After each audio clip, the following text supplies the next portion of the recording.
जय हिंद दोस्तों, आपका क्लास 10th में स्वागत है। मैथ मस्ती चैनल में आपका बहुत बहुत स्वागत है। बच्चों, आज हम लेके आए हैं बहुपद। क्लास 10th मैथ का एनसीईआरटी मैथ है और इसमें चैप्टर पढ़ा रहा हूँ मैं आज 2, जिसका नाम है बहुपद। सबसे पहले बहुपद का मतलब समझाएंगे हम आपको। बहुपद किसे कहते हैं? देखिए, बहुपद इसकी परिभाषा क्या है? ठीक है, वह बीजीय व्यंजक, वह बीजीय व्यंजक, वह बीजीय व्यंजक जिसकी घात पूर्ण संख्या में हो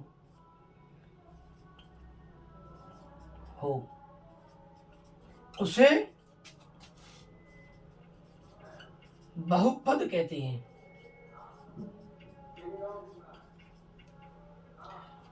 देखिए, बच्चों को क्या लगता है कि बहुपद क्या है?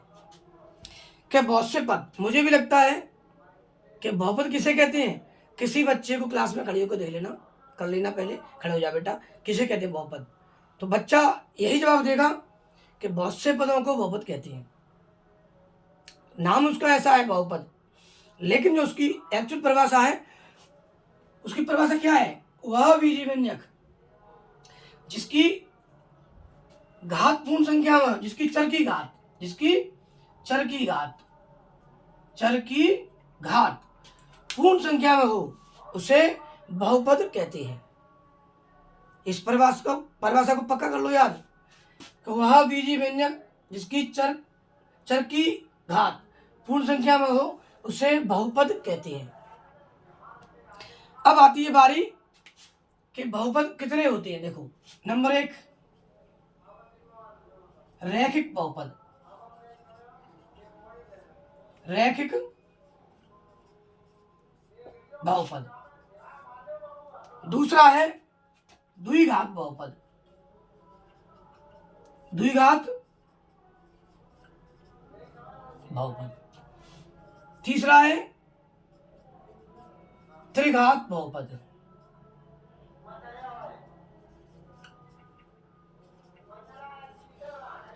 थोड़ा सा ये समझना। देखो, रैखिक बहुपद, द्विघात बहुपद और त्रिघात बहुपद। त्रिघात बहुपद आपके मैथ में इस समय नहीं है, जो 10th क्लास पढ़ रहे हैं हम, उसमें हमें केवल इससे उससे मतलब है, ठीक है ना।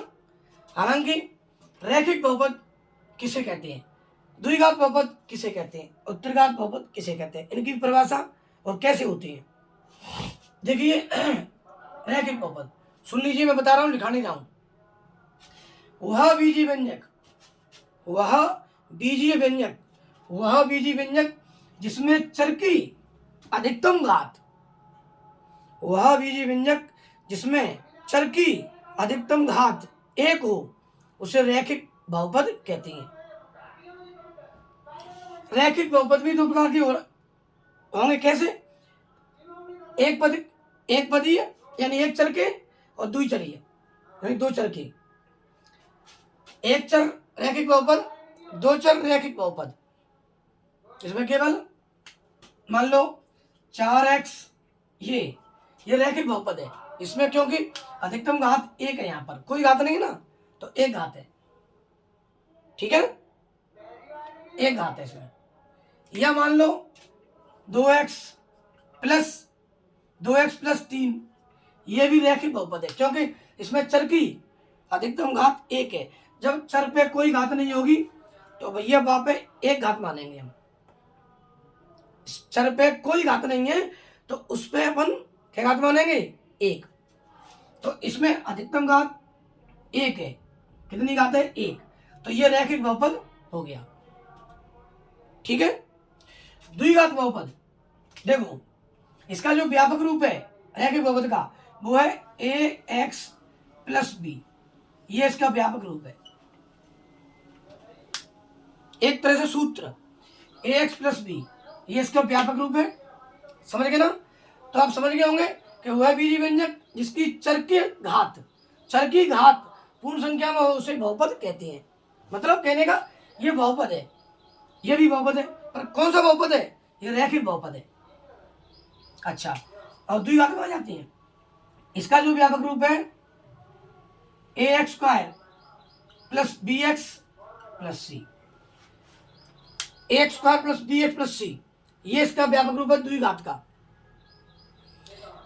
अब किसे कहते हैं द्विघात बहुपद? वह बीजीय व्यंजक या वह बहुपद, वह बहुपद जिसमें चर की अधिकतम घात 2 होती है। वह बहुपद जिसमें चर की अधिकतम घात 2 हो, उसे द्विघात बहुपद कहते हैं। ये यानी द्विघात बहुपद का व्यापक रूप है, सूत्र एक तरह से, ठीक है ना। कैसे होंगे सभी इसके बहुपद? कैसे होंगे देखो, 4x square plus 2x plus 4। Example दे रहा हूं मैं ये, 3x square plus 5x minus 2, ये बहुपद है। पर कौन से बहुपद है? बहुपद तो है ही, ये भी बहुपद, ये भी बहुपद, ये भी बहुपद और ये भी बहुपद। और ये कौन सा बहुपद है? रैखिक बहुपद, क्योंकि इसमें चर की अधिकतम घात 1 है, इसमें चर की अधिकतम घात 1 है। ये द्विघात बहुपद है क्योंकि चर की अधिकतम घात 2 है। ये द्विघात बहुपद है क्योंकि इसमें भी चर की अधिकतम घात 2 है। समझ गए मेरे प्यारे भाई बहनों? त्रिघात। अच्छा, एक बात समझाऊंगा मैं, थोड़ा उसको पीछे ले रहा हूं मैं। मैंने आपको ये समझा दिए कि बहुपद और कैसे होंगे वो समझाऊंगा, पहले ये समझ लो त्रिघात बहुपद। हालांकि जो आपके काम का नहीं है, इसका जो व्यापक रूप है ax cube plus bx square plus cx और प्लस d, ये इसका व्यापक रूप है, इसका त्रिघात का, जो आपके काम का नहीं है क्लास में, ठीक है। तो ऐसे इसके समीकरण बन जाएंगे, 4x पे घात 3 इस प्रकार से बन जाएंगे, फिर घात 2 आ जाएगी। अधिकतम घात 1 रैखिक बहुपद, अधिकतम घात 2 द्विघात बहुपद, अधिकतम घात 3 त्रिघात बहुपद। अब बात आती है शून्यंकों की संख्या। द्विघात बहुपद में शून्यंक कितने होंगे? शून्यंक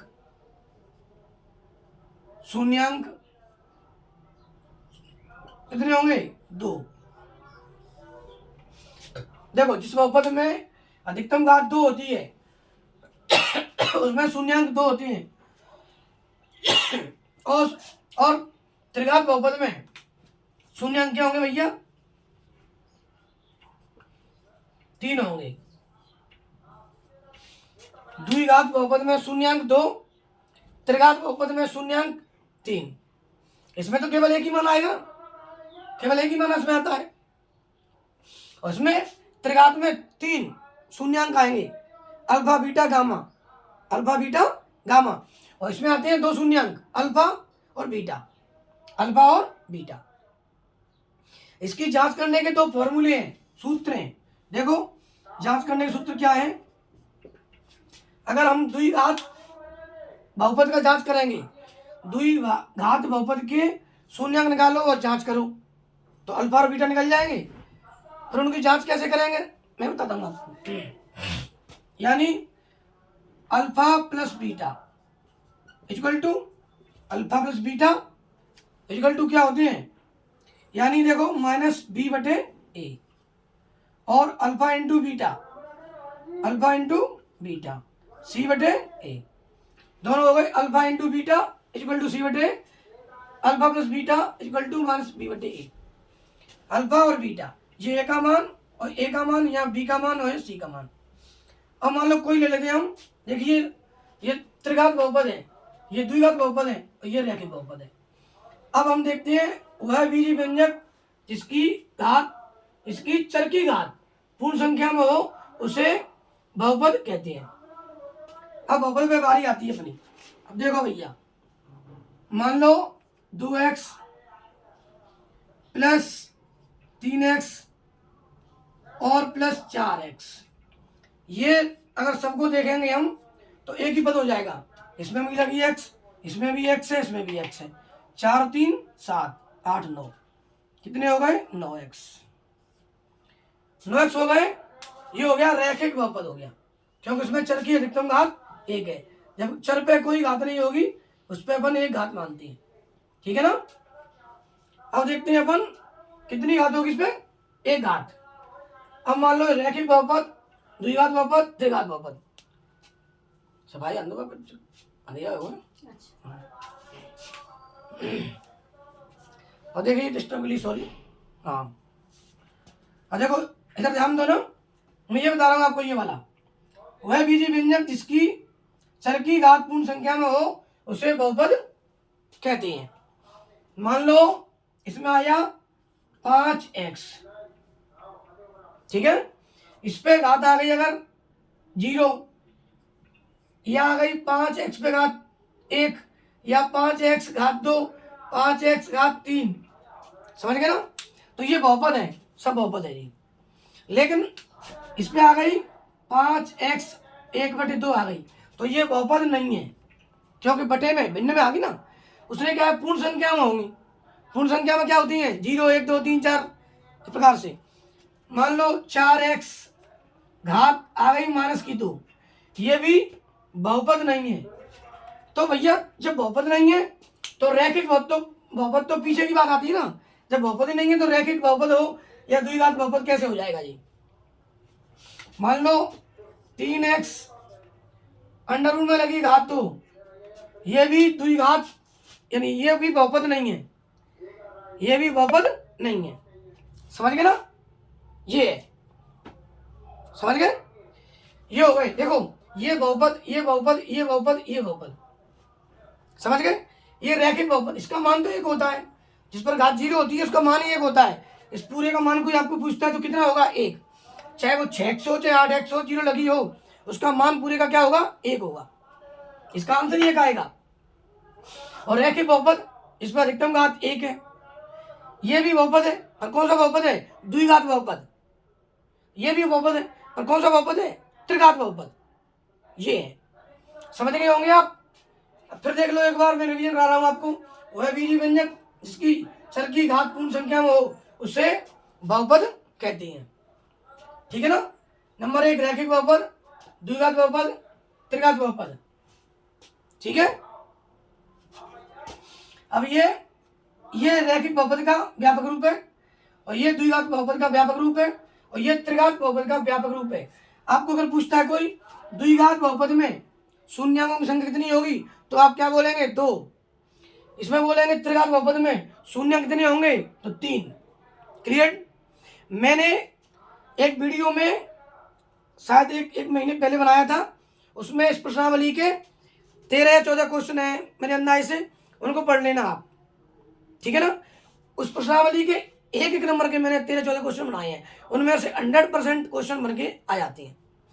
अब बच्चे कहते हैं कि बन के आ गया, बन के नहीं आते। अपन लोग पढ़ाई पर पूरा फोकस नहीं करते हैं, ध्यान नहीं देते हैं। अगर ध्यान से पढ़ेंगे तो पूरा आपको किताब में मिल जाएगा, चैप्टर में मिल जाएगा, पढ़ेंगे तो, ठीक है ना।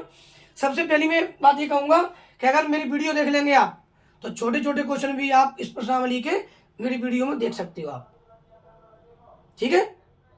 कोई भी सवाल जो 1 नंबर का सवाल आता है उसमें आपको अलग से मिल जाएंगे, ठीक है ना। हाँ, अब मैं पढ़ा रहा हूँ इसी प्रश्नावली में 2.1 प्रश्नावली। ये तो हो गया इसका बेसिक कॉन्सेप्ट हो गया। क्या हो गया, कॉन्सेप्ट क्लियर कर दिया, बेसिक पढ़ लिया। जब बेसिक नहीं पढ़ेंगे तो क्या क्या मतलब है, कुछ नहीं, ठीक है ना। अब मान लो ये इसमें मैंने जांच के बताया फॉर्मूले, alpha plus beta equal to minus B बटे अल्फा इंटू बीटा, इंटू लगी नहीं है, लगा लो चाहे मत लगाओ, इंटू ही मानेंगे, इसमें नहीं लगी तो alpha into beta equal to C बटे ए, ये मान लिया ना। अच्छा, अपन के सोच रहे होंगे अब सर ए और बी और सी कहाँ से आएंगे। देखो ये मान लो ये आपका सवाल है, मान लो 3x square plus 5x minus 2, ये द्विघात बहुपद है भैया। इसमें ए का मान क्या होगा, 3, बी का मान क्या होगा, 5, और सी का मान क्या होगा, -2। चिन्ह भी लेंगे साथ में, चिन्ह भी आप साथ में ले लेना, ए और बी और सी, तो समझ गए होंगे आप कि बहुपद ये क्या है, ये बहुपद है। कौन सा बहुपद है? द्विघात बहुपद। आगे बढ़ जाए, मान लो देखो ax plus B x, x square plus B x 2x plus 4, ये भी द्विघात बहुपद है। ये हट गया तो भी द्विघात बहुपद है, ये हट गया तो भी द्विघात बहुपद है। ये बहुपद है, पर कौन सा बहुपद है? कौन सा बहुपद है? समझो, ये लड़का है भैया, कोई कह रहा लड़का है ये, पर कौन सा है? रामू है, ये श्यामू है, ये घनश्याम है। इसी प्रकार से समझ गए ना, गुणा है ये, मान लो ये गुणा है 4 इंटू 2 42 इंटू 45, ये गुणा है मान लो, पर गुणा क्या संख्या का है? एक संख्या का। गुणा क्या संख्या का है? दो संख्या का है, तो गुणा ही। इसी प्रकार से ये बहुपद है, पर कौन सा बहुपद है? द्विघात बहुपद। ये बहुपद है, पर कौन सा बहुपद है? रैखिक बहुपद। समझ रहे हो? ये बात है बेटा, ये तो रही ये बात। अब बात हम इसके एग्जाम्पल समझा रहे हैं आपको। अब मान लो 4x square minus 2x plus 8, बताइए इसमें a का मान क्या होगा? 4, और b का मान क्या होगा? -2।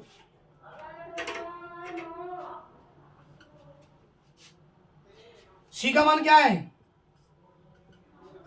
8 प्लस का है, मान लो एक्स स्क्वायर माइनस 3x और -4। बताइए ए का मान क्या है? ए का मान यहाँ कुछ नहीं है ना, तो एक मानेंगे। बी का मान क्या है? -3, और सी का मान क्या है? -4। ये ए और बी और सी के मान निकलती है इस प्रकार से। इनसे हमें द्विघात समीकरण में, द्विघात बहुपद में काम आएगा। ये द्विघात बहुपद और द्विघात समीकरण में कोई अंतर नहीं है। द्विघात बहुपद होता है, ठीक है ना, और द्विघात समीकरण में बराबर में लगा होता है, बराबर लगी होती है, बराबर 0 बराबर 8 कुछ भी हो जाए, बस इतना फर्क होता है। बराबर लगी हो, 0 लगी होगी, वो होता है, ठीक है ना। 0 लगी होगी, अगर 2 भी आ जाए ना तो 2 का कर देंगे 55 इधर आ जाएगा, उधर 0 रह जाएगी। तो द्विघात बहुपद में और द्विघात समीकरण में कोई खास अंतर नहीं है, उसमें बराबर लगा होगा, 0 लगी होगी आप, ठीक है ना। अब मैं आपको पढ़ा रहा हूं एक्सरसाइज 1.1, जो ज़्यादा समय की नहीं है, 4 क्वेश्चन है केवल, मैं आपको वो समझा दूंगा अभी, फिर मैं अगली वीडियो में आपको पढ़ाऊंगा 2.2 और 2.1 और 2.2 प्रश्नावली है इसमें केवल, और ये बहुत ही सरल प्रश्नावली है, ठीक है। अब देखो साहब, एक्सरसाइज 2.1, अब ये देखेंगे आप, देखो ये ग्राफ में आता है ऐसे, ये एक्स अक्ष है और ये वाई अक्ष है। यहाँ 0 लिखा होता है, यहाँ 0 है, ये मूल बिंदु होता है। मूल बिंदु के निर्देशांक बताइए। कई वर्षों से क्वेश्चन आ रहा है, 10th में आ जाता है, 8th में आ जाता है, मूल बिंदु के निर्देशांक। अरे आपके चाचा जी, फूफा जी, कोई भी घर में आ जाता है, पढ़ा लिखा होता है, गणित ले लिए, क्या पढ़ रहे बेटा? गणित पढ़ रहा हूँ। तो ये बता बेटा क्या प्रश्नावली पढ़ रहा है? ग्राफ की पढ़ रहा हूँ या ये पढ़ रहा हूँ प्रश्नावली बहुपद की। तो वो पूछ लेंगे आपको कि बेटा ये बता हमें कि मूल बिंदु के निर्देशांक कौन से होते हैं, तो आपका जवाब क्या होगा? 0,0, मतलब x पर भी 0 आता है और y पर भी 0 जाएगा। मूल बिंदु के निर्देशांक क्या होंगे? 0,0, याद कर लो आप।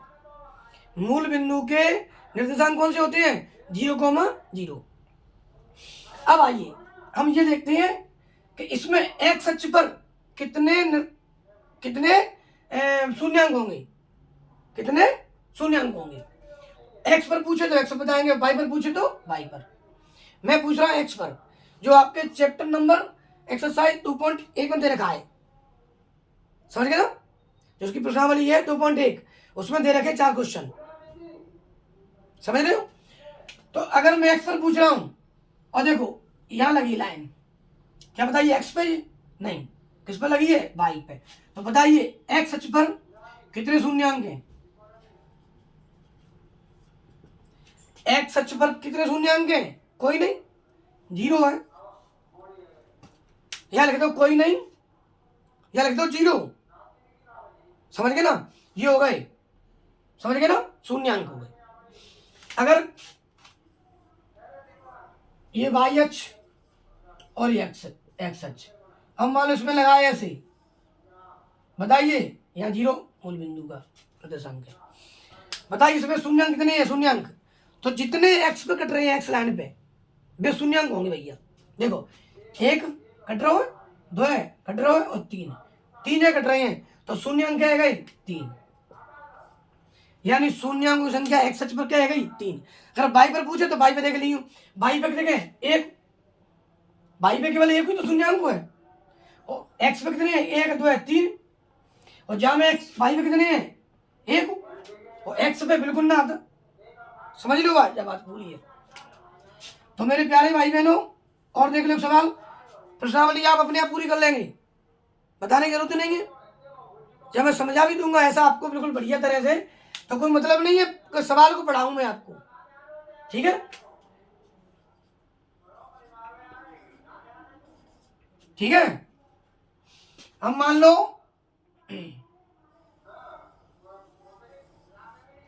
बताइए क्या शून्यांक है, में जब बता दो आप क्या शून्यांक है एक्स अक्ष पे, तो देखो एक्स अक्ष पे कितने हैं, 1 जगह कट रहा है, 2 जगह, 3 जगह और 4 जगह, 5 जगह, तो शून्यांक है गए 5 एक्स अक्ष पर, क्या शून्यांक है गए 5, यानी एक्स अक्ष पे क्या शून्यांक है 5, शून्यांकों की संख्या 5 है, और वाई अक्ष पे कितने हैं 1, तो ये समझ गए होंगे आप बिल्कुल, ठीक है ना। अगर आपको थोड़ा सा भी समझ में आया हो मेरा पढ़ाना, तो मेरे मैथ मस्ती चैनल को लाइक करना और सब्सक्राइब करना और शेयर करना, ठीक है ना। और मैं अगली जो प्रश्नावली आपकी है इसकी 2 चैप्टर की 2.2 मैं अगली वीडियो में पढ़ाऊंगा। तब तक नमस्कार, जय हिंद, जय भारत।